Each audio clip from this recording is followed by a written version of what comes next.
बेटा आपकी जो आज की वर्कशॉप है वो फूड अडल्ट्रेशन से रिलेटेड है। फूड मीन्स आपके उसके अंदर सारी तरह के फूड आ जाएंगे। आपके जैसे फ्रूट्स आ गए, वेजिटेबल्स आ गई, आपके जो पैक्ड फूड है वो आ गए। उसकी बात करें तो आपने देखा है फ्रूट्स के ऊपर क्या करते हैं, स्प्रेइंग कर देते हैं। आपने एक तो दूध तो आप लेते ही हैं साथ के साथ, तो दूध भी ऐसा हो जो अडल्ट्रेटेड ना हो। उसके साथ साथ आपको कहा जाता है कि आप लीफी वेजिटेबल्स खाएं। तो लीफी वेजिटेबल्स जब भी आप खाते हैं उसमें आपकी स्पाइनेच आ गई, मीन्स पालक आ गई, आपका बथुआ, धनिया, जो भी कुछ आ गया। इवन जितनी भी इन चीज़ों को आप देखेंगे तो उसमें क्या किया जाता है, ऐसे ऐसे आपके फूड अडल्ट्रेंट्स आ चुके हैं जिनका सॉल्यूशन बनाया जाता है और उन वेजिटेबल्स को, उन लीफी वेजिटेबल्स को उसके अंदर डिप करते हैं। डिप करने के बाद आप ये देखेंगे कि वो मुरझाए हुए नहीं रहते, काफ़ी दिन तक बिल्कुल वैसे ही फ्रेश रहते, लेकिन उनके अंदर वो सारे के सारे केमिकल्स उन्होंने एडजॉर्ब कर लिया अपने सरफेस के ऊपर और उसके बाद से वाटर लॉस उसके अंदर होता नहीं, सरफेस के ऊपर एक कोटिंग सी बन जाती है। तो यानी ये जो चीज़ें हैं ये आप लोगों के लिए, हमारे लिए, हम सभी के लिए, चाहे वो एनिमल्स कोई भी हो, हम भी एनिमल्स की कैटेगरी के अंदर आते हैं। बोलते हैं ना प्लांट्स एंड एनिमल्स, तो हम सारे एनिमल्स की कैटेगरी के अंदर आ जाते हैं, हम एनिमल किंगडम के अंदर ही आ जाते हैं, हम सारे के सारे जितने भी हैं। तो हमें फुल इंफॉर्मेशन होनी चाहिए हर एक एडल्ट्रेंट्स के बारे में। आपने ये भी देखा होगा कि जो दूध है, दूध के अंदर आप देखेंगे कभी जो आप लेते हैं कभी तो आपको दिखता है कि ये तो येलोइश हो गया, कभी आप देखते हैं कि दूध वही है, आप भैंस वाला लेते हैं मान लीजिए, लेकिन वो येलोइश हो गया। लेकिन वो क्यों हो गया? जो स्लाइट येलोइशनेस है वो तो किस में आनी चाहिए?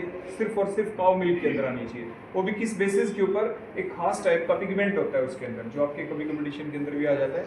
तो बेटा जितने भी आपके केमिकल्स हैं जो ऐड किए जाते हैं, जो फूड अथॉरिटी ऑफ इंडिया है वो क्या कहती है कि हम अलाउ कर रहे हैं आपको, क्योंकि उनको दिखता है कि नहीं तो भूखमरी हो जाएगी चारों तरफ, कुछ दिन तक तो स्टोरेज में रहना भी चाहिए, लेकिन उन्होंने एक लिमिट लगा दी कि आप कोई भी केमिकल डालें इस लिमिट के अंदर डालें, उस प्रिजर्वेटिव को इस लिमिट के अंदर डालें। तो अगर कोई भी केमिकल अगर वो डाला जाता है इसके अंदर विद इन द लिमिट जो कि सरकार कहती है, जो फूड अथॉरिटी ऑफ इंडिया कहती है, अगर उसी लिमिट के अंदर आप डालेंगे तो उस वक्त वो नहीं आता उस कैटेगरी के अंदर जिसको आप क्या कहते हैं, फूड अडल्ट्रेंट। लेकिन अगर आपने उस लिमिट से ज़्यादा डाल दिया तो फिर वो फूड अडल्ट्रेंट की कैटेगरी के अंदर आ जाता है। जैसे आपने देखा है दूध के अंदर यूरिया को भी मिलाया जाता है, उसको प्रिजर्वेटिव की फॉर्म के अंदर। आपने देखा है सबसे बढ़िया जो आपका फूड प्रिजर्वेटिव है जो कम नुकसान करता है, जो अचार के अंदर भी डाला जाता है, जैसे सोडियम बेंजोएट डाला जाता है उसके अंदर, ताकि आपके जो अचार आप डालते हो खराब ना हो, लेकिन एक लिमिट के अंदर। तो कोई भी चीज़ अगर लिमिट से ज़्यादा डाल दें तो वो फिर आपका फूड अडल्ट्रेंट बन जाता है। तो सबसे पहला तो काम आपके लिए क्या है, यहाँ पे जो आप टेस्टिंग करते हैं, जो आप सीखते हैं उसके अंदर, कि हमें ये पता चले कि वो एक्स्ट्रा केमिकल डला भी हुआ है कि नहीं। तो सबसे पहले तो उसको आप टेस्ट करेंगे। उसके बाद नेक्स्ट आ जाता है आपकी, देखो आपने पढ़ा एनालिसिस दो तरह की होती है, एक क्वालिटेटिव एक क्वांटिटेटिव। तो सबसे पहले तो हमें यही चेक करना है क्या पता कोई एडल्ट्रेंट डाला ही ना हो। नहीं डाला तो बहुत अच्छी बात है, आपकी क्वालिटेटिव एनालिसिस के अंदर उसका टेस्ट नेगेटिव आ जाएगा। अगर आ गया टेस्ट तो फिर हमें फूड अथॉरिटी ऑफ इंडिया के बेसिस के ऊपर जो उसके नॉर्म्स दे रखे हैं, हमें उन नॉर्म्स का पता लगाना है। तो उसके लिए हमें करनी पड़ती है क्वांटिटेटिव एनालिसिस। तो क्वांटिटेटिव एनालिसिस के द्वारा हमें पता चलता है कि उसने उस नॉर्म्स को क्रॉस तो नहीं कर लिया। अगर कर लिया है तो फिर हमारे लिए, हमारी हेल्थ के लिए वो चीज़ घातक हो सकती है। तो हमें इन सारी चीज़ों का पता होना चाहिए और उन सारी चीज़ों को पता होने के साथ साथ उन चीज़ों का फिर हमें प्रचार भी करना होता है। आप कहीं पर भी जाते हैं तो उन चीज़ों के बारे में आप बताएं। आपने देखा है काफ़ी बार रोहतक के अंदर, काफ़ी शहर के अंदर आप देखेंगे कैसे करते हैं, एक बैनर सा बना लेते हैं छोटा सा, है ना, और बच्चे वहाँ पे चले जाते हैं। जैसे जहाँ पे पुलिस वाले खड़े होते हैं ना, लेफ्ट राइट वो रोकते हैं, ऐसे करते हैं, वहाँ पे खुद खड़े हो जाते हैं और उस बैनर को लेके बच्चे उसके ऊपर अलग अलग स्लोगन लगा देते हैं, अलग अलग चीज़ों के लगा देते हैं। बस 15-20 मिनट, आधे घंटे के लिए खड़े हो जाते हैं और अपनी ड्यूटीज़ को फिर चेंज कर लेते हैं। ऐसे 1-2 घंटे तक वो काम कर देते हैं। तो वो भी हमारी सोसाइटी के अंदर एक अच्छा नोबल कॉज होता है। ठीक है बेटा, तो मैं आपका ज़्यादा समय नहीं लूँगा ताकि आप आगे की जो हमारा काम है उसको आप अच्छे से कर पाएँ, सीख पाएँ। ओके बेटा, थैंक यू।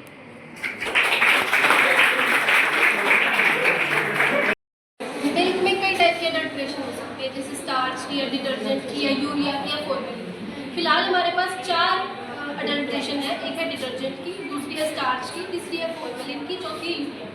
सबसे पहले हम ट्राई करते हैं यूरिया के अडल्ट्रेशन। यूरिया वैसे ही हमारे लिए बहुत खतरनाक है, पेस्टिसाइड में भी आजकल यूज नहीं करती है, बट इमेजिन हमारे दूध में यूरिया हो। इसको टेस्ट करने के लिए हमने लिटमस पेपर, ये लिटमस सॉल्यूशन बनाया है, ये ब्लू है। हम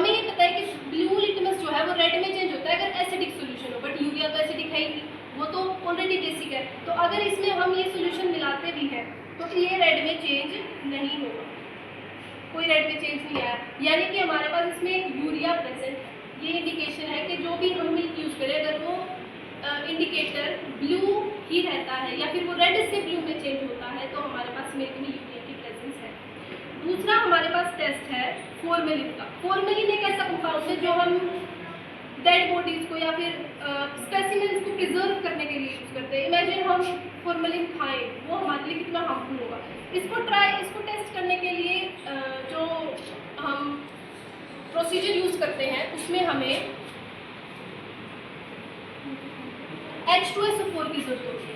जब H2SO4 फॉर्मेलिन के साथ मिलता है तो यहाँ पर एक ब्राउन लेयर हमें मिलती है जो ये इंडिकेट करेगी कि हमारे पास इसमें फॉर्मेलिन है।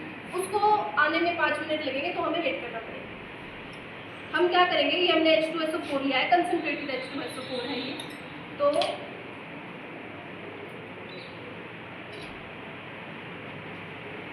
इसको हम दूध से बिना टच करें कॉर्नर से एक पतली सी लेयर इसकी आसपास ऐसे बनाएंगे। ये कुछ 5 मिनट के बाद यहाँ पर अनडिस्टर्ब जब हम इसको रखेंगे यहाँ पे ब्राउन कलर की लेयर आएगी जो इंडिकेट करेगी कि इसमें फॉर्मेलिन है। तीसरा टेस्ट जो है वो हमारा होगा स्टार्च। स्टार्च कॉमन है, हर चीज़ में यूज़ करते हैं, आलू में भी मिलता है, हमारे चावल में भी मिलता है। स्टार्च को निकालने का बहुत ही ईजी तरीका है, हमें 5th-6th क्लास में देख लेते हैं आयोडीन से। तो आयोडीन जब हम जैसे ही इसमें मिलाएंगे आयोडीन,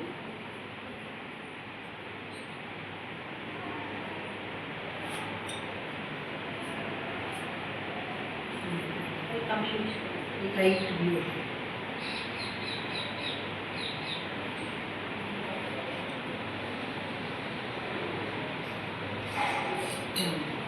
ब्लू कलर नीचे से मिल रहा है। इसमें स्टार्च के अमाउंट कम है तो इतना ज़्यादा डार्क कलर नहीं आया है, बट अगर हम स्टार्च के अमाउंट थोड़ी ज़्यादा ले, अगर हमारा मिल्क ज़्यादा स्टार्ची होगा तो वो लाइट ब्लू से लेकर डार्क ब्लू कलर तक की रेंज में आएगा।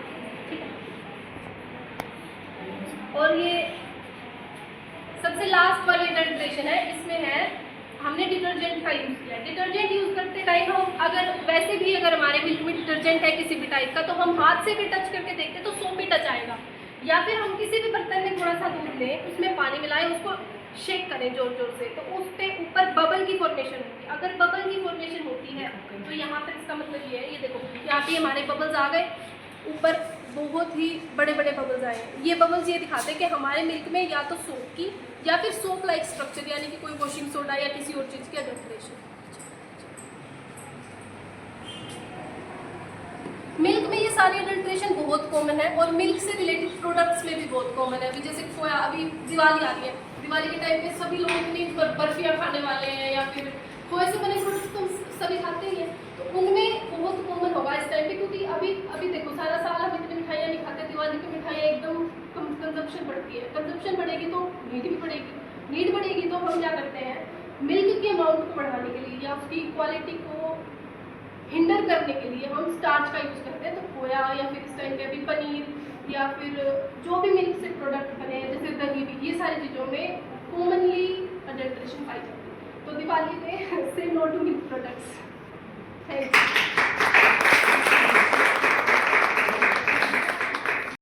इसमें ये हमने जो टेस्ट किया था इसमें फॉर्मेलिन की डिटेक्शन हमें करनी थी। फॉर्मेलिन में हमने मिलाया था H2SO4। जब फॉर्मेलिन में जो कार्बोनिल ग्रुप है वो H2SO4 के साथ मिलता है तो वो नीचे ब्राउन रिंग देता है। एज यू कैन सी ये ब्राउन रिंग नीचे आई हुई है और ऊपर साथ में कर्डलिंग ऑफ मिल्क हो चुकी है। ये इंडिकेट करता है कि जो हमारा मिल्क सोल्यूशन हमने लिया था उसमें फॉर्मेलिन प्रेजेंट था, जो कि H2SO4 के साथ मिलकर इसमें टेस्ट किया। इस टेस्ट को बोलते हैं मोलिश टेस्ट, और ये एक कॉमन टेस्ट जो कि फॉर्मेलिन को डिटेक्ट करने के लिए हम यूज़ करते हैं। Thank you. अब हम अडल्ट्रेशन चेक करने वाले हैं मिल्क प्रोडक्ट्स के अंदर, जैसे कि दही के अंदर, कर्ड के अंदर। तो हम लोग 2 टाइप से कर्ड के अंदर अडल्ट्रेशन को चेक कर सकते हैं। तो हमारे पास पहले हम लोग स्टार्च की करेंगे और फिर बाद में हम लोग डिफरेंट टाइप ऑफ ऑयल्स की करेंगे। तो सबसे पहले हम लोग स्टार्च के अडल्ट्रेशन को चेक करते हैं दही के अंदर। तो सबसे पहले हम लोग दही लेंगे, इसके अंदर हम लोग आयोडीन का सोल्यूशन डालेंगे। ठीक है, तो ये हमें ब्लू कलर शो हो जाएगा इसमें।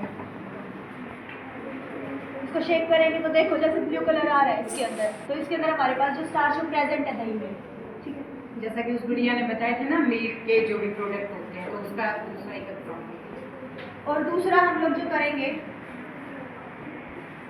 ऑयल के लिए चेक करेंगे। तो सबसे पहले हमने इसमें दही लिया है, इसके अंदर हम लोग 10 ड्रॉप ऑफ HCl डालेंगे। तो इसमें 10 ड्रॉप ऑफ HCl है तो इसको हम डाल देंगे।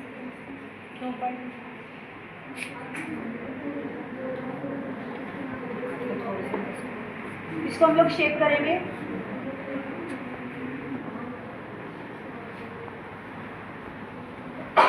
अब हम इसको 5 मिनट के लिए रख देंगे। तो इसके अंदर हमें blue colour red colour show होगा। अगर हम इसमें अगर रेड कलर शो हो रहा है तो इसके अंदर हमारे पास जो ऑयल है वो प्रेजेंट है दही के अंदर। अगर नहीं होगा तो हमारे पास प्रेजेंट नहीं है ऑयल। अब जो फूड अडल्टरेशन हम चेक करने जा रहे हैं वो स्पाइसेस में है, जो हम रेगुलर बेसिस पर अपने फूड में यूज़ करते हैं। हमारे पास रेड चिली पाउडर के 2 सैंपल्स हैं। इनमें हम थोड़ा थोड़ा वाटर मिलाएंगे। एक सैंपल में तो इम्प्योरिटीज प्रेजेंट हैं और एक सैंपल में प्योर चिली पाउडर है। जो इम्प्योरिटी वाला चिली पाउडर है उसमें कलर छूट जाएगा इम्प्योरिटी का, और जो प्योर चिली पाउडर है वो डिजोल्व नहीं होगा, उसमें चिली पाउडर नीचे बैठ जाएगा। अब हम देखते हैं इसमें वाटर मिला के कि हमारे रिजल्ट्स क्या क्या आते हैं।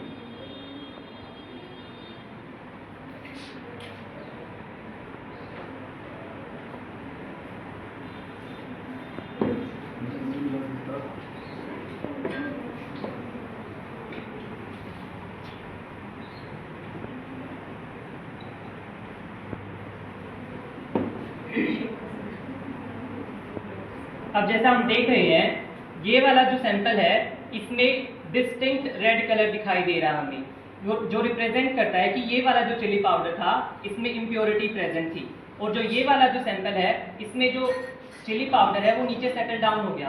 दैट मीन्स कि ये वाला पाउडर पूरी तरह से प्योर था। अब हम नेक्स्ट सैंपल चेक करेंगे कि उसमें अडल्ट्रेशन है या नहीं। हमारे पास जो नेक्स्ट सैंपल है वो टर्मरिक पाउडर का है। टर्मरिक पाउडर भी हमारे पास बहुत इंपॉर्टेंट स्पाइसेस में आता है, जो हम डे टू डे लाइफ में हमारे फूड में यूज़ करते हैं, और एक बहुत अच्छे एंटीबायोटिक की तरह भी इसे हम यूज़ करते हैं। अब हम देखते हैं इसमें क्या अडल्ट्रेशन हो सकती है। सबसे पहले इसमें हम थोड़ा सा HCl मिलाएंगे।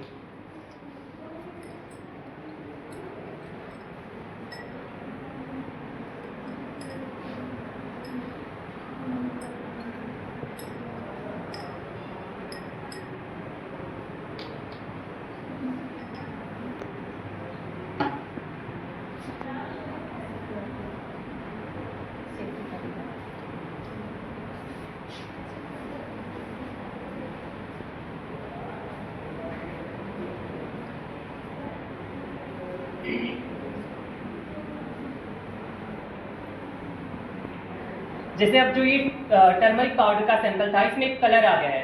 अगर हम इसमें वाटर मिला देते हैं, अगर वाटर मिलाने से ये कलर डिसअपियर हो गया, दैट मीन्स ये प्योर है। अगर ये डिसअपियर नहीं हुआ दैट मीन्स ये इम्प्योर था। हम इसमें वाटर ऐड करके देख रहे हैं। पानी मिला रहे हैं।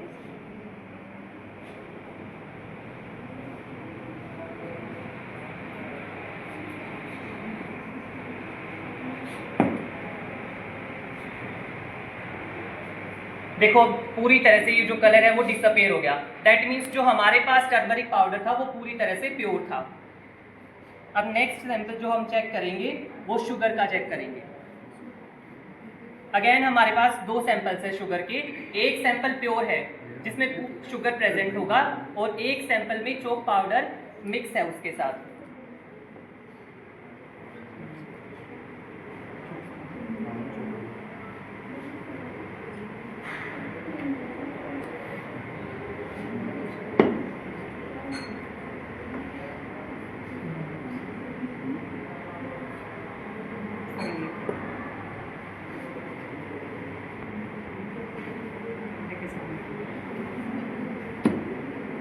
जैसे ये 2 सैंपल है हमारे पास।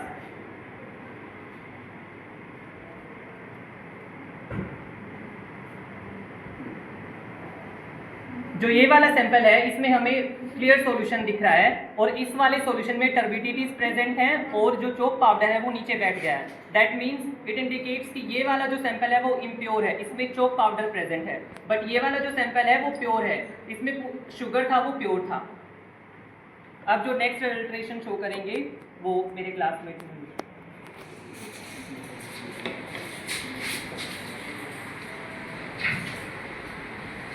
अब ये देखो, जैसे हमारे पास ये 2 साल्ट के सैंपल्स हैं, एक साल्ट में हमने कैल्शियम कार्बोनेट मिला रखा था जैसे ही, और एक वो सॉल्यूशन हमारा बिल्कुल ओरिजिनल है। अब जैसे हम इनको सील करेंगे तो हमें पता चल जाएगा कि किस में अडल्ट्रेशन की गई है और किस वाले में अडल्ट्रेशन नहीं की गई है।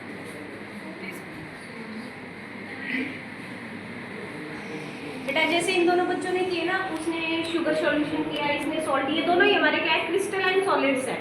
और आपको पता है क्रिस्टलाइन सॉलिड जो होते हैं ना वाटर में कम्प्लीटली सॉल्युबल होते हैं। तो अगर हमारा प्योर NaCl होता, प्योर क्रिस्टलाइन सॉलिड होता तो वाटर में पूरा डिसॉल्व हो जाएगा। लेकिन अगर हम उसमें चॉक ऐड कर देते हैं, चॉक पाउडर ऐड कर देते हैं या कुछ और भी चीज़ ऐड कर देते हैं, वो तो वाटर में सॉल्युबल नहीं होगी, तो वो नीचे से सकते हैं, ठीक है। इस सैंपल में हम देख सकते हैं कि सॉल्ट पूरी तरह से डिसॉल्व हो चुका है, और दूसरे सैंपल में हमें नीचे के ये दिखाई दे रहा है कि चॉक पाउडर नीचे बैठ चुका है। तो इस तरह से हम ये डिटेक्ट कर सकते हैं कि सॉल्ट में इम्प्योरिटीज मिलाई गई है या फिर नहीं मिलाई गई है। ये क्लियर सॉल्यूशन जो होता है वाटर में इंसॉल्व।